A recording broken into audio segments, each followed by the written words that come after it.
Però jo et volia comentar una cosa. Bueno, sí. M'ha passat una cosa. Mira, aprofitaré. Fa 3 dies... Tranquil. O sigui, respira. Mira, fa 3 dies m'arriba un missatge d'una empresa tipus seguro i em diu tu paquete... Ui. Me diu, tu paquete ha salido de la empresa para que te enviamos el paquete. No havies demanat res? Jo no havia demanat res. I t'arriba aquest missatge i normalment et diu, si vols agafar el teu paquet, dona't d'alta aquí, no sé què, i aquí comença l'estafa. No? La cosa és que jo vaig veure l'anunci al mòbil i dic, és igual, això és una estafa. I vaig passar. I ahir m'arriba un altre correu que em diu, tu paquete està en reparto. I al cap d'una estona em truca la meva mare i em diu, hola, Dani. No, teva mare no parla així, perdona, tio. A veure, home, diu, no, t'està fotent a la meva mare abans i ara tu comences a parlar així. No, tio. Va, diu, com estàs? Te ha llegado un paquete. I va ser com, ui, això. Que jo no he demanat res. I jo vull ser millor català, jo no vull pagar coses. Però ella va agafar el paquet. Ella va agafar el paquet. Va rebre el paquet. Va rebre el paquet. I li dic a ma mare, obre el paquet. No. Clar, perquè jo dic, vés-te'n a saber. I obre i em diu, hi ha un paper, ojo, hi ha un paper que diu que això ve de Colòmbia. Bueno, però I jo dic, no he demanat res de Colòmbia. A Colòmbia es treballa moltes coses, eh? Sí, moltíssimes. Perquè ma mare té 80 anys i és d'una altra mentalitat. I me diu, ui, que esto va a ser droga, em diu. Pues no sé per què. Com si ella tingués una experiència brutal de rebre droga. De Colòmbia. I jo li vaig dir, hòstia, pues no sé, ábrelo. Y empieza a abrir el paquete y tal. Y digo, fa olor a café. El café va muy bien para ocultar el olor de la droga a los perros. Però, moment, però ta mare, tio, ta mare... Clar, 80 anys dic, hòstia, no conec a ma mare.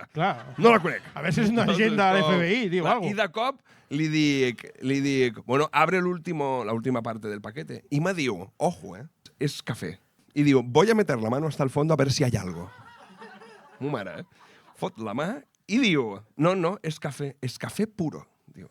Y después digo, y el grano es mediano y está muy bien tostado. Que jo vaig dir, però, tio, mare, però què collons és això, tio, saps? O sigui, jo em donava la sensació que ma mare ha tingut una altra vida i no m'ho ha explicat mai. Clar, tio. Com que el grano es mediano, tio? Què vol dir això, tio? Està bien tostado. Bien tostado estoy yo los fines de semana, tio, saps? O sigui, què m'estàs contant? Bueno, la cosa és que al final vaig trucar al meu germà, perquè el meu germà és així com una mica premium, i li dic, tu has pedit un cafè? No. Però com que premium, tio? Què vol dir això? Què és la teva família? Era cafè premium. O sigui, mig quilo de cafè, 23 euros, ojo. No, el que passava que has dit, el meu germà és una mica premium. No. Has dit això? Sí, perquè ell és premium. O sigui, a ell li agrada... Paga més. Gourmet. Vale, i li dic, tu has demanat alguna cosa? I em diu el tio, no, jo no he demanat res. I dic, vale, i vaig a mirar la factura i em surt la tarja amb la que hem pagat. Llavors, jo i la meva noia començant a mirar les nostres targes, no mos han cobrat res, li dic a ma mare, m'ha mirat les comptes de ma mare, no li han cobrat res, els meus germans, amics, ningú ha cobrat res. O sigui, algú m'està enviant coses. I al cap de 3 hores, pam, m'arriba un altre correu. Gràcies per su pedido, Amazon. Amb una altra tarja. I van comprar una funda per un sillín de bici i després una tableta de xocolate Lindt 90% cacao. I tu em diries, els puc cancel·lar? Els pots cancel·lar? Però cony. Però aleshores no és cap estafa, és que algú s'està equivocant. Això és. O sigui, estic fent una contraestafa. Saps? O sigui, m'estan fent una estafa malament.